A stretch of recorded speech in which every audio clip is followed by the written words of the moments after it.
Bună, dragii mei, bine ați venit, bine ați revenit. Sunt Memeș, ca de fiecare dată, înainte de a începe, vă reamintesc cât de minunați și de puternici sunteți. Astăzi vin către voi cu previziunile pentru ziua ce urmează, pentru perioada ce urmează, în funcție de momentul în care accesați voi acest clip, pentru că informațiile de aici sunt atemporale, deși vom construi mesajul pe vibrația numărului 24. Vă rog tare mult să luați de aici informațiile cu care rezonați, ceea ce credeți că se aplică pe situația voastră de viață sau pe ce se întâmplă în acest moment prezent. Vă mulțumesc tuturor celor care îmi sunteți alături, pentru că sunteți minunați și pentru că reveniți aici cu drag de fiecare dată. Vă doresc să aveți o zi minunată, să reușiți să duceți la bun sfârșit tot ceea ce v-ați propus. Să vedem așadar care este potențialul pentru această perioadă, la nivel energetic. Când abordăm vibrația numărului 24, apare liniștea, pentru că despre asta vorbește cheia genelor numărul 24 din cartea lui Richard Rudd. Mai vorbește de asemenea și despre inventivitate, dar și despre dependență. Este interesant pentru că ieri am avut pe data de 23 o zi de haos. Am spus că numărul 5 este în continuă căutare și nu poate să ne lase să ne desfășurăm activitățile așa cum o facem în mod recurent, pentru că este acolo o energie care, să spunem că se flambează. Acum avem un număr 6 care ne îndrumă și ne îndeamnă către echilibru, către armonie. Este o zi bună și din perspectivă financiară, este o zi bună și în ceea ce privește armonia în casa voastră, în familia voastră și în relația voastră. Ce trebuie să luăm în seamă? Pe o vibrație 24 sau în momentul în care voi accesați acest clip, pentru că este atemporal, dar sub această energie a numărului 6. Indicat este să ținem cont de faptul că putem face singuri anumite lucruri și să nu depindem de nimeni, ci mai degrabă să lăsăm curiozitatea de copil să iasă la suprafață din noi înșine, în loc să așteptăm o soluție. Nu depind de nimeni, ce pot face? Hai să văd ce pot să fac în acest moment pentru a rezolva sau pentru a înțelege o situație, pentru a clarifica o anume conversație, ceva anume ce mă interesează în acest moment prezent. Avem rana eternă sau pe Chiron la 19 grade. 19 vine deopotrivă cu arcana soarele, unde putem beneficia, așa cum am spus, de un deznodământ fericit, dar vine și cu foarte multă sensibilitate, sacrificiu sau codependență. Pentru că acolo unde suntem mulți, aliniați la același sens, la aceeași vibrație, puterea crește. Asta înseamnă că putem, sub o formă sau alta, să facem echipă cu cineva, putem să facem toate aceste lucruri de la o vibrație înaltă, putem să spunem sacrifica ceva ce este al nostru pentru aproapele nostru, însă să nu intrăm în codependență, să nu ne ducem pe vibrație joasă unde să avem așteptări. Îl avem și pe Mercur în Capricorn la 24 de grade, iar asta înseamnă cu ordine și disciplină înainte. Ne concentrăm pe lucrurile care ne fac bine. Să spunem că este o perioadă în care vedem și partea bună a lucrurilor. Sigur că Marte în retrogradare în Rac în acest moment a ajuns la 22 de grade, asta înseamnă lege, ordine, disciplină. Construiesc ceva, fac ceva, dar pentru a obține rezultatul mult dorit trebuie să depun un efort, trebuie să fac ceva. La schimb, mai exact, adică să fiu ordonat, să-mi văd de treaba mea, să las pesimismul deoparte, să mă concentrez pe rezultatul pe care mi-l doresc și să mă bucur de parcursul meu până la acel rezultat. Avem o mică tensiune între Jupiter și Saturn, dar această tensiune durează de ceva timp și va mai dura puțin, care indică următorul lucru. Te iau sau nu în seamă? Mă iei sau nu în seamă? Mă crezi sau nu mă crezi? Să te cred, să nu te cred, să cred asta, să nu cred asta. Este acea, să spunem, mică îndoială de care trebuie să scăpăm. Pentru că rana eternă sau Chiron este în Berbec, iar asta ne spune gândește cu capul tău. Am avut 1 an și jumătate nodurile lunare în Berbec și Balanță, iar asta a vorbit și practic ne-a oferit o oportunitate să ne cunoaștem mai bine noi pe noi înșine și să știm cine suntem, să redescoperim cine suntem. Astfel că ne putem baza pe intuiția noastră și nu numai, pe fapte. Este o perioadă în care faptele grăiesc. Să vedem ce ne spune și oracolul. Venus este la 21 de grade Pești și este în conjuncție deopotrivă și cu Neptun și cu Saturn. Iar Saturn se regăsește în această tensiune cu Jupiter. Jupiter este în Gemene acum, acolo unde vorbim despre teorie multă, despre comunicare multă, conversații, știri, vești, informări din piață, senzații pe care le simți, care au legătură cu câmpul de energie, din care toți facem parte. Asta este tema zilei. Nu te îndoi, fă ceea ce simți, dar într-o formă foarte practică. Fii realist și fă ceea ce simți.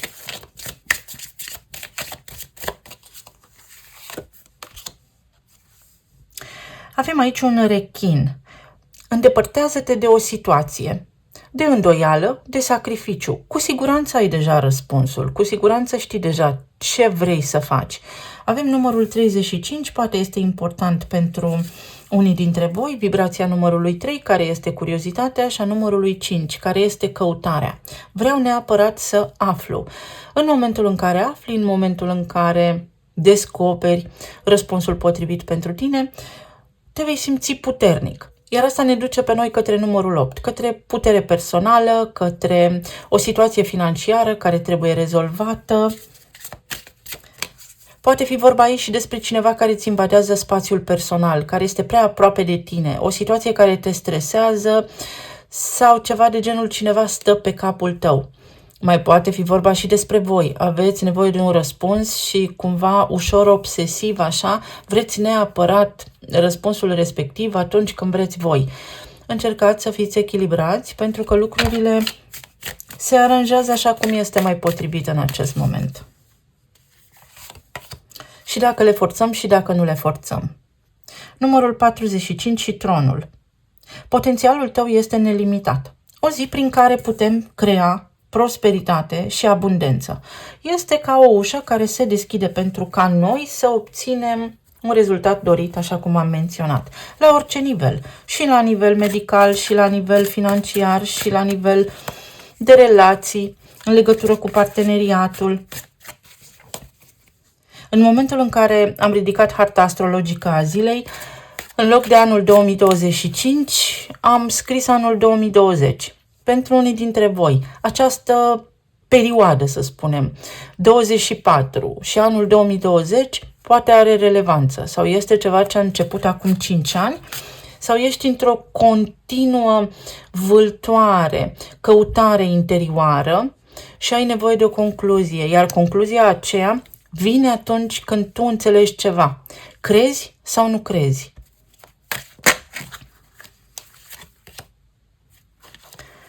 Ceasul, timpul, numărul 19. Este timpul să descoperi ceva.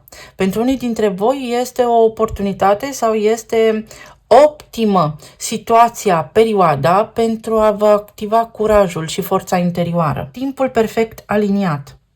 Avem aici și cuvântul cheie origini, care sigur că se regăsește sub Marte retrograd în Rac acum la 22 de grade. Fă ceva pentru asta. Fă ceva. De asemenea, mai avem aici un indiciu foarte important. Va trece proba timpului. Ceva ce trebuie să treacă proba timpului. Trecut, prezent, viitor. Trecutul, prezentul și viitorul sunt componente ale matrixului în care noi ne regăsim acum. Ceva ce are legătură cu viața ta poate fi deslușit în perioada ce urmează. Capeți claritate mentală într-o anumită privință. Numărul 24 are la bază și Înalta Preoteasă și Împăratul. Ceva de genul, îmi dau seama că trăiesc cumva într-un imperiu, că în permanență am fost condus de anumite credințe care nu mi-aparțineau. În noi toți este cunoașterea. Înalta Preoteasă asta spune. Deja știm. Deja știm ce avem de făcut. Uite, relații. Am întors cartea fără să-mi dau seama. Planul material și emoțional.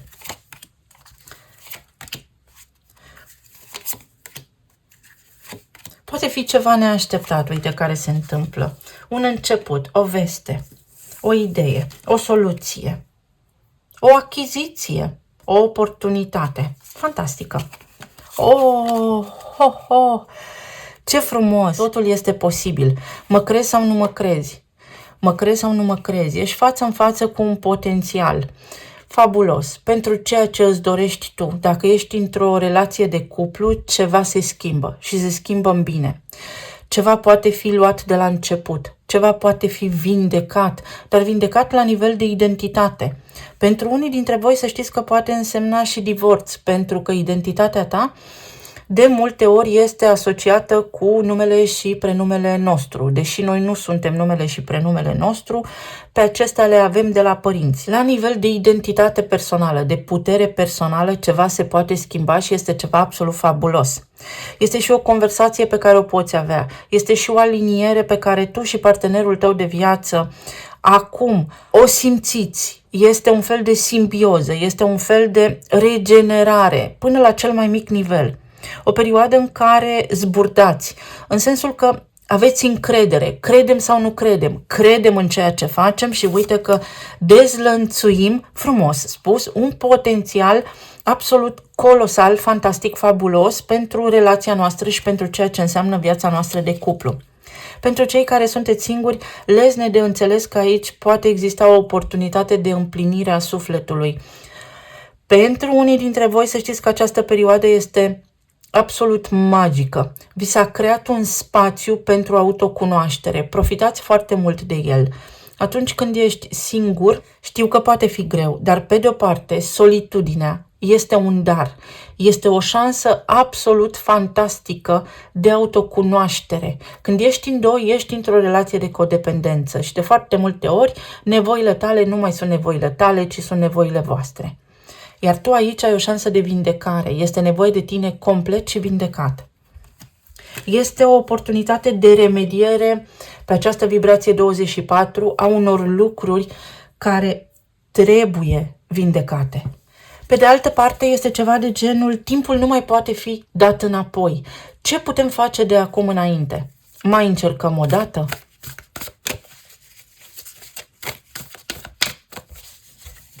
La nivel de relații, când vine vorba despre casa a 7-a, clienți, parteneri de afaceri, prieteni buni, este un contract, este o negociere, este un proiect care acum se naște, acum apare o oportunitate. Omul potrivit la locul potrivit. Temperanța, altă arcană majoră și numărul 14. Se echilibrează la nivel de relații ceva, se corectează energetic o situație. În planul subtil, iar voi în planul terestru aici, puteți spune wow. 7 de cupe și 3 de bâte. 7 de cupe este această îndoială, dar 3 de bâte este o arcană care reprezintă berbecul și pe Chiron acolo la 19 grade. Chiron sub 19 grade indică soarele, un răsărit, ceva răsare, dar nu din îndoială, ci din putere personală și din încredere. Se clarifică ceva. Este un moment de epifanie sau este un moment mult așteptat? A venit momentul mult așteptat. Poate fi vorba și despre cineva care și-a creat așa o ocazie să te cunoască sau a vrut să-ți spună ceva, cineva vrea să-ți spună ceva și acum în sfârșit comunică, în sfârșit îți spune. Mai poate fi vorba despre o surpriză pe care o ai din partea cuiva și persoana respectivă îți spune mă crezi? Te rog să mă crezi.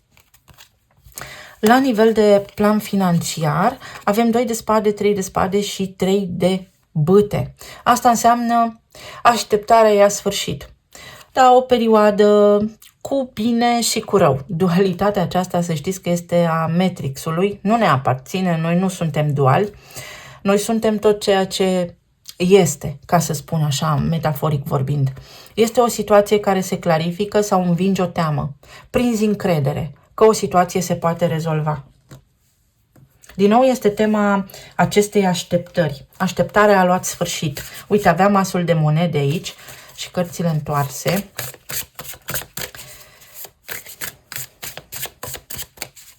Nu le citim întoarse pentru că sunt 78 de arcane și suficientă informație care are și plus și minus în ele. Asul de monede. Așteptarea a luat sfârșit. Acesta este soarele mic. Este oportunitatea de a face tu cu mâna ta ceva, de a interveni în propriul tău destin, îi punem ghilimelele de rigoare, pentru că nu există. Destinul este ceea ce faci tu cu mâna ta și poți face ceva. O schimbare mult așteptată. Timpul perfect, o aliniere perfectă să te urci pe tron. Poate fi o promovare. După multe probe. Poate fi un interviu luat. După multe probe, întâlniri cu același angajator. Poate fi un examen luat. Poate fi o hotărâre în sfârșit. După ce te-ai gândit, te-ai răzgândit, ai avut îndoieli, n-ai știut dacă este cursul potrivit pentru tine. Sau șansa. E o hotărâre să schimbi locul de muncă. Sau se clarifică ceva. Acolo unde tu ai avut parte de inconveniențe. Se soluționează o problemă. 6 de bâte. Se soluționează o problemă și este absolut fabulos pentru tine. Sunt arcane care indică acțiunea ta care îți întoarce un rezultat dorit. Deci nu intervine, să spunem, câmpul de energie, ci tu cu mâna ta poți face ceva. Încredere și curaj pentru că poți reuși. La nivel emoțional avem 7 de spade, 8 de monede și regina de bâte. Nu cred că pot. Nu am suficient curaj să cred că pot. Este o stimă de sine scăzută aici. 7 de spade este autosabotaj. Sau pot fi lucruri mărunte la locul de muncă care nu-ți plac, nu-ți convin. Ceva bârfe, discuții și ai nevoie de liniște. Iar asta este o zi în care spui locul meu, îmi văd de treaba mea. Sau este o zi în care ai curaj să răspunzi unor oameni care în mod normal te tachinează, te supără. Sau poate fi o zi în care găsești în tine curajul să fii autoritar. Este o zi cu demnitate, să știți. La nivel medical mă întorc la plămâni. Foarte important să fim atenți în această perioadă la calitatea aerului respirat. Nu avem neapărat ce să facem, dar putem fi atenți în cazul în care apar simptome. Să facem ceva pentru a le putea preveni sau pentru a putea ține sub control anumite lucruri. Mai poate fi vorba despre o teamă pe care o aveți aici, de care puteți scăpa fără dar și poate. Este aici exact ce am spus mai devreme. Mă crezi sau nu mă crezi? Ce trebuie să fac pentru ca tu să mă crezi? Sau poate fi o situație în care tu trebuie să dovedești ceva. Dovedește faptic, scriptic, cu dovezi clare, nu doar prin argumente. Este un fel de îndoială când vine vorba despre crede și nu cerceta. Din contră, tot, întreb tot, cercetez tot. 8 de spade și 2 de monede. Un dubiu. Poți scăpa de o îndoială. În sfârșit te convingi de ceva. Turnul. Chiar dacă poate nu-ți convine, pentru că poate fi ceva legat de zona de confort. Imediat vă spun. Poate fi o îndoială când vine vorba despre stima de sine sau poate fi vorba despre o trădare, despre un comportament neadecvat al cuiva, despre cineva care v-a greșit. Persoana respectivă, dacă își cere iertare, aveți un dubiu, să te cred, să nu te cred. Promisiunea asta este promisiunea, cum te ții de ea sau nu. Îți încalci o promisiune? Poate fi cineva care și-a încălcat o promisiune sau poate fi o idee pe care voi ați crezut-o adevărată și acum simțiți că se prăbușește pământul sub picioarele voastre. Poate fi și o revelație în zona financiară sau poate fi ceva legat de sănătatea voastră. Lipsa de încredere vă transmite simptome la nivel de corp fizic în stomac. Aici noi avem niște neuroni și sigur că are legătură cu sistemul nostru nervos, pentru că acesta este Uranus, nervul vag, care transmite semnale la creier și atunci ne putem simți anxioși, depresivi, etc. Ba mai mult s-au făcut niște studii care au descoperit că în unele cazuri Alzheimerul pleacă din stomac, pentru că aici ar fi fost niște bacterii, ei le-au denumit virus, care au fost transmise prin nervul vag către stomac. Acum, virusii nu există în corpul fizic, cercetați voi, nu trebuie să fiți de acord cu mine. Virusul există în informație și atât. Ceva ce nu ai digerat, o informație, ceva ce ai auzit și nu ți-a plăcut, te-a afectat, nu ai putut digera situația, informația respectivă s-a transmis la creier și de acolo, în percepția ta, să spunem că ai devenit pesimist. Dar uite că această zi ți aduce foarte multă luciditate și claritate mentală și vei ști ce ai de făcut. Vei ști ce este adevărat și ce nu. Descoperi un adevăr sau te convingi de o situație care înainte să spunem că te stresa foarte mult.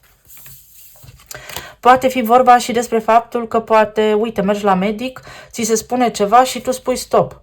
Nu cred asta. Sau bine, ok, mergi acasă și începi și tu să cercetezi singur. Pentru că poți înțelege, informația este pretutindeni. Și eu am cărți și de medicină, și de medicină alopată, și de diverse, nu știu, informații care au legătură cu corpul uman, cu vitamine, despre enzime, despre glucoză, despre gluten, despre nervul vag, despre sistemul endocrin, glanda tiroidă și așa mai departe. Și cumulate aceste informații aduc o revelație.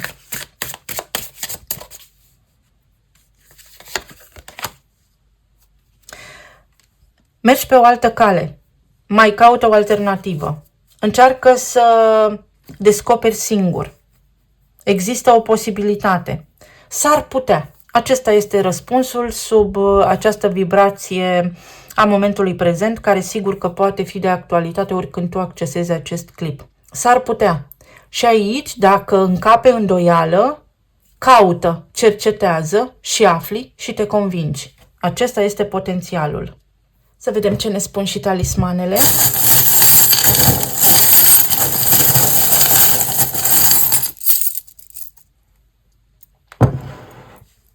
Se încheie o situație care poate avea legătură cu situația aceasta, cu starea aceasta de disconfort emoțional pe care ai resimțit-o și să știi că te poți simți și mai bine în stomac. De asemenea, la nivel fizic, este important să avem grijă de microbiom și de stomacul nostru și de aciditate și de flora intestinală. O situație foarte veche ajunge la sfârșit. Capeți claritate, se schimbă ceva. Uite, vântul schimbării, se schimbă ceva. Are legătură cu Jupiter din Gemeni și cu Saturn din Pește, exact cum am spus. Mă crezi? Nu mă crezi? Sau nu mai cred asta? În sfârșit m-am trezit? Stai puțin că pot să caut și eu, să înțeleg și eu, nu trebuie să-mi spui tu ce să fac la fiecare pas? Sau se aplică tot ceea ce am discutat anterior și ce am spus aici. Venus în Pești este o Venus a poeților, este o Venus foarte visătoare, este la 21 de grade Pește acum și asta înseamnă împlinire sufletească, dar poate veni și cu iluzie și cu decepție. Lupt pentru un ideal, dar lupt pentru ceea ce cred eu. Se poate întâmpla ca ceea ce cred eu să nu fie tot una cu ceea ce este și asta să mă zguduie puțin, însă aduce o convingere, acest potențial vă convinge și în sfârșit știți, iar asta vă eliberează. Se poate rezolva ceva, se poate corecta o situație, indiferent de situație, într-o activitate la locul de muncă, se liniștesc apele. O perioadă în care apele sunt liniștite, metaforic. Uite, o perioadă blândă, o perioadă în care poți pluti către obiectivul tău fără să te doară, fără să fie prea mare efort. Avem aici două arcane, eremitul și împărăteasa. Analizează bine și vei vedea că se poate.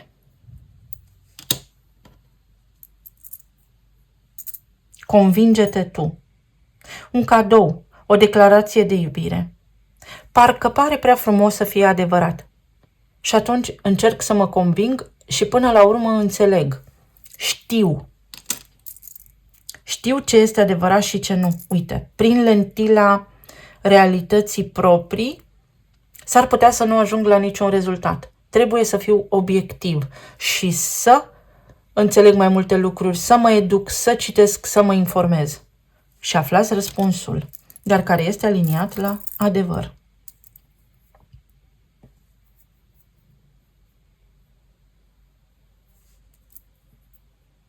Unii dintre voi puteți fi acum în fața unei oportunități rare, poate unice în această viață.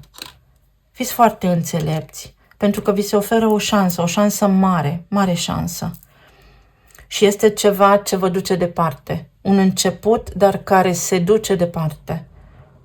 Care are legătură și cu relația de iubire și cu planul financiar. O oportunitate stabilă, de lungă durată. Care vă oferă stabilitate financiară, prosperitate, lejeritate, cel puțin financiară. Unii dintre voi puteți relua legătura cu un prieten bun, cu un prieten foarte bun, care v-a fost alături, o relație de prietenie care poate a fost întreruptă din cauza rutinei, din cauza vieții. Vă reconectați cu cineva foarte drag, poate fi și cineva care a făcut parte din viața voastră, dar la nivel emoțional, amoros, vă puteți reconecta cu cineva, chiar dacă poate nu mai aveți sentimente unii pentru ceilalți, sau poate acum renasc sentimentele cuiva pentru voi. O situație care se remediază, aveți un talisman norocos. Astăzi este o zi cu noroc, care poate dezlănțui la propriu o perioadă norocoasă pentru voi. Inițialele sunt E, O, X, H, S, V, L, F și K. Simțire, ce simt, ce simt. Simt că ăsta este răspunsul, simt că ăsta este adevărul, simt că așa este. Este o convingere a cuiva că simte bine ceea ce simte. Cineva știe ce simte aici. Pentru tine, tu știi că ceea ce simți este corect și bun. Mai puțin este mai mult. Să ne aducem aminte despre emisiunea legată de simplitate. O vânzare-cumpărare. Vrei să lași totul în urmă și să o iei de la zero? Da, poți, reușești, nu te îndoi, nu te teme. Unii dintre voi vă aranjați, primiți o invitație, este ceva nobil, se întâmplă aici, o ieșire în oraș, dar care vă face să vă simțiți ca niște prinți, ca niște prințese. Vălul. Pe de o parte sunt pânzele unei corăbii, vântul care vă poartă informația, niște informații care vă ajută să parcurgeți un drum mai ușor. O dezvăluire, o revelație care vă ajută acum să o luați de la început. Vălul de pe ochi, un adevăr care iese la suprafață. Atenție la nevralgii și dureri de cap. Sigur că și în spatele acestora sunt conflicte. Niște indicii, fiți atenți la niște indicii. Veți primi niște indicii sau uitați-vă foarte bine în cazul în care șofați la indicatoare. Pentru unii dintre voi sunt niște cursuri sau studiați ceva, puteți începe să studiați ceva. Devine posibil să studiați ceva sau să mergeți la niște cursuri. Carențe de fier pot fi, sau atenție la nivelul de fier, la amețeli, la anemie. Încarci, te reîncarci, te însănătoșești, îți revii. Orice ar însemna această revenire pentru tine. Ceva revine, ți revii tu. O vulpe. Un dialog, poate, uite, la locul de muncă unde ai fost implicat în niște discuții, dar care s-au dus într-o direcție greșită și le poți clarifica acum. Discuții, invidie, în tot cazul, se pot clarifica acum. Pe de altă parte, profită de moment, ai o sclipire de moment și poți lua o decizie foarte bună în perioada ce urmează. Eu vă mulțumesc tuturor și vă doresc tot binele, să vă aliniați la potențialul cel mai bun pentru voi din acest moment prezent. Să ne reauzim cu bine și data viitoare, să fiți sănătoși și iubiți. Pa, pa!